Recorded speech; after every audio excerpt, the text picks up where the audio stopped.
Voilà, la taille des cellules, c'est la largeur des colonnes et la hauteur des lignes. Ici, pour augmenter la largeur de colonne, je me mets par exemple dans la colonne ici. D'abord, on va parler de hauteur de ligne. Donc, la hauteur de ligne, c'est un peu voilà, la dimension comme ça. Et la largeur de colonne, c'est un peu comme ça. Voilà. Et là, on peut faire cela à partir des boutons qui sont ici. OK? Donc ici, j'ai la hauteur de ligne. Donc, vous avez deux flèches devant ici. Donc, quand je clique sur la flèche qui est en haut, j'augmente la hauteur de ligne. Et là, vous remarquez que sur le tableau, la hauteur de ligne s'augmente ici. Et quand je clique sur la flèche qui est en bas, je réduis la hauteur de ligne. Et de l'autre côté, en bas, ça c'est pour la largeur de colonne. Donc, quand je clique encore en haut, j'augmente la largeur de colonne. Et quand je clique en bas, je réduis la largeur de ligne.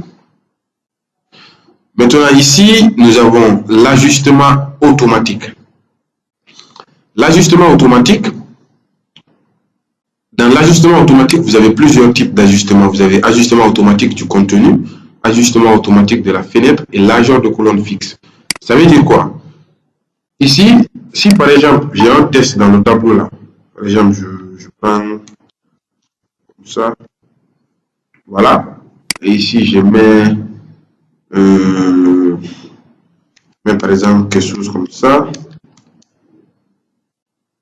mais ici, voilà. Qu'est-ce qui va se passer? Là, le contenu, par exemple, l'ajustement automatique du contenu. Ici, on voit que quand on dit ajuster, quand on dit d'abord ajuster, c'est de quoi? C'est de régler. OK? De mettre conformité entre deux choses.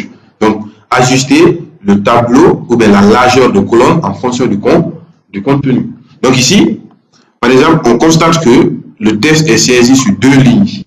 Pourquoi? Parce que la largeur de colonne ici ne permet pas de continuer sur la ligne. Donc, quand je sélectionne mon tableau, ben je me mets dans mon tableau et je prends ici ajustement automatique du contenu. Qu'est-ce qui se passe? On va voir que ici, ma cellule a grandi. Ma cellule a augmenté la largeur, contrairement à ce qui était avant ici. Parce que le test est désormais maintenant sur deux lignes. Et de l'autre côté, ça s'est réduit aussi. Et par là, également. Mais ici, vu qu'il n'y a rien là-bas, ça s'est réduit. Et ce qui est plus important, c'est quoi? C'est que quand vous saisissez dedans, lorsque vous utilisez ajustement automatique de la cellule, ajustement automatique du contenu, quand vous saisissez, plus vous saisissez seulement, vous allez voir que la cellule va s'agrandir. Vous voyez, plus vous saisissez, la cellule va s'agrandir. Plus vous réduisez encore, la cellule se réduit. Et là, l'autre là, ajustement automatique de la fenêtre. La fenêtre ici, c'est la page, en fait.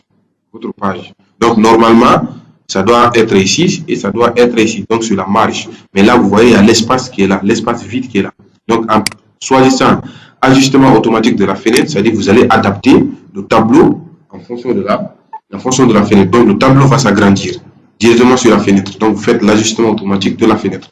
Et ici, en bas, vous avez largeur de colonne fixe. Ça veut dire quoi?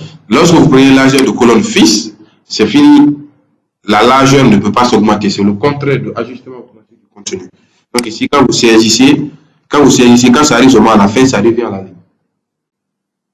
Ça revient à la ligne parce que la largeur là-bas est fixe.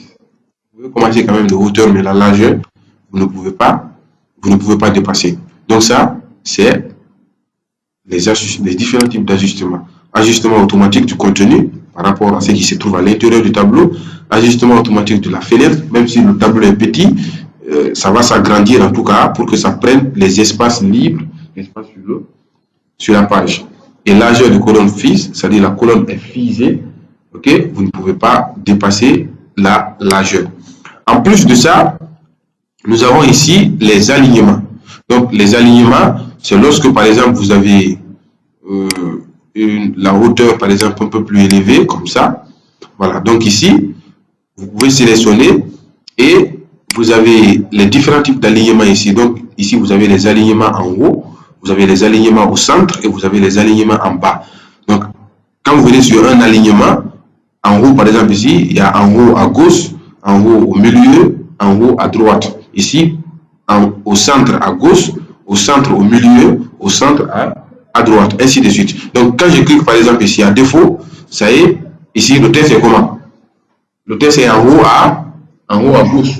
Donc, quand je clique ici, ça vient en haut au milieu. OK? Ici aussi, ça vient au centre à gauche. Et quand je mets ici, c'est au centre et au milieu. Ainsi de suite. Donc, vous, selon votre besoin, vous allez pouvoir voilà, changer les différents paramètres là pour pouvoir aligner votre test à votre préférence. Et une dernière chose ici, c'est l'orientation. Vous avez la possibilité de changer l'orientation de votre test. Donc, en cliquant sur ce bouton qui est là, orientation du test, voilà, vous cliquez comme ça, vous voyez, l'orientation change et encore quand vous cliquez, ça change. Là, le test regarde en haut et quand vous cliquez, ça devient normal. Donc, vous avez trois types d'orientation. Donc, il suffit seulement de cliquer ici et ça va changer au fur et à mesure. OK? Voilà. Vous pouvez l'essayer.